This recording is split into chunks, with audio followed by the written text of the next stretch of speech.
What's up everyone? I've been meaning to do a little update video following on from the purchase of my new car. Not new, as you know by now. Just to show what I've gone through and fixed and replaced and just made work, basically. One thing I've been really wanting to get grounded out is the exhaust. It's got 2 or 3 holes in it. It's bloody noisy, and I really want to at least start with cutting off the back box and welding on a new one. The reason for welding on the new one is I did look at a standard OEM replacement exhaust, and they cost about £10 or £20 more than just a generic straight cut replacement. Now I know it doesn't sound like a lot, but I'm doing this on a tight budget, and when that £10 or £20 difference is actually a factor of 50 to 100%, then it really makes sense. So this is the replacement back box in question. I mentioned previously that I'm using a polycarbonate based back box instead of steel, and they were manufactured by this company called Polyzorst. I don't know if they are still going. You can still find some of their parts on eBay. I got this one on eBay for all of about £25, and it's model number M001, which is the shortest and smallest one they do. And as you can see, it is a straight cut exhaust, nothing in the way, just obviously the holes to form the resonator.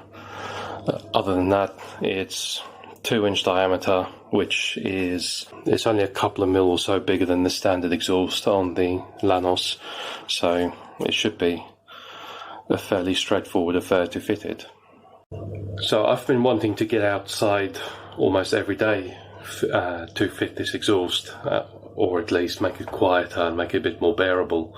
With winter approaching, it's constantly wet and cold outside, and when it's raining, because I don't have a workshop or garage or anywhere undercover to work yet, I'm having to do most of it out on the road, which is annoying because every time it rains then my workshop disappears and floods essentially. This morning it's been trickling down a bit. It's just about starting to dry up, but it's still raining slightly. But I'm going to head out there. I'm going to see if I can get the standard back box off.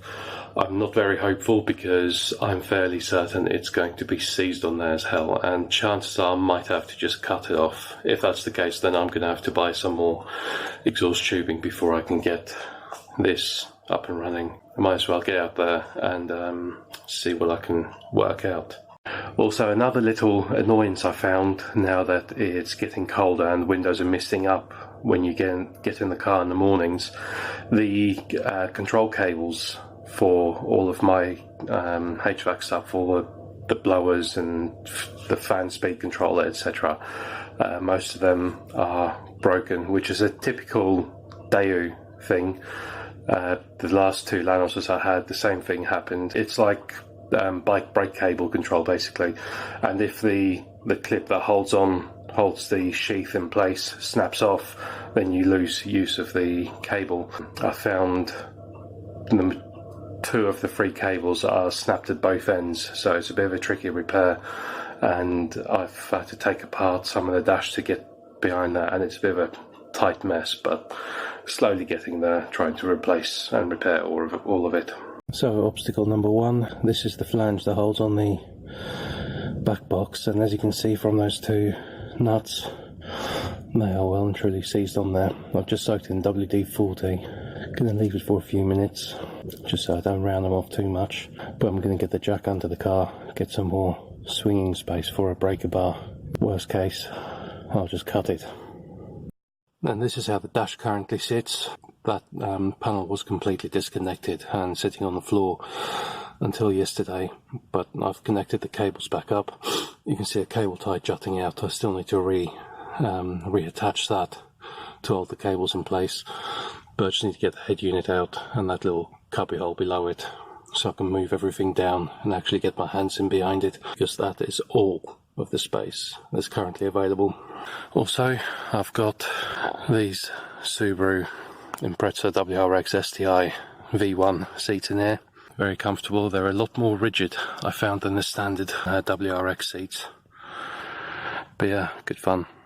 Okay, I'm having to resort to power tools, except all batteries are flat. And as a result of that, I've had to cut any work short today. So as soon as I got a socket on either of those two nuts holding the black box on and applied any form of torque, they just disintegrated. Both of them are rounded off, which is about what I expected anyway, although I did think they'd put up a bit more of a fight than they did. I didn't really even have to apply much pressure. They just completely, like I said, disintegrated, and they are now just round mounds of rusted shit attached to the exhaust. I did try with an impact gun as well, getting them off, and on one of them it just wasn't giving enough impact to actually loosen it from the crud. On the other one, it just immediately stripped it even more than it was already. So yeah, not off to a good start there. So I don't have a cordless angle grinder. Otherwise, that would be straight under there, taking those bolts off. And where the car's parked currently, I can't get any mains power to it. I do have a cordless multi-tool with some high-speed steel cutting bits on it. Only thing is, as you've just seen, the battery is flat. That's got to charge up fast. So I really should get into the habit of charging my tools as soon as I've finished using them. As for now, yeah, I've just got to wait on batteries to charge, unless I can get the car moved to a point where I can get near mains power and hopefully jacked up enough to actually get an angle grinder under there. Although it's a very tight gap for what the higher of the two nuts, getting an angle grinder in there is not the easiest task. I've done it once before. It's not good fun because it ends up bouncing everywhere where the cutting disc is so close to the chassis. Yeah, so exhaust bits on hold for today. Once I've cleared up what mess I've made so far, I'm just going to get back to trying to put the dash back together so the interior of the car is at least half usable. But for now, I think that wraps it up for today as far as a quick catch-up video for my car and its project goes. So yeah, keep an eye out for the next one. To add insult to injury, so I've ordered a couple of LED H3 bulbs to convert my fog lights to daytime running lights, and typically of the Chinese suppliers on eBay, even though it's advertised as a pair of LED bulbs, they've sent me one. Great.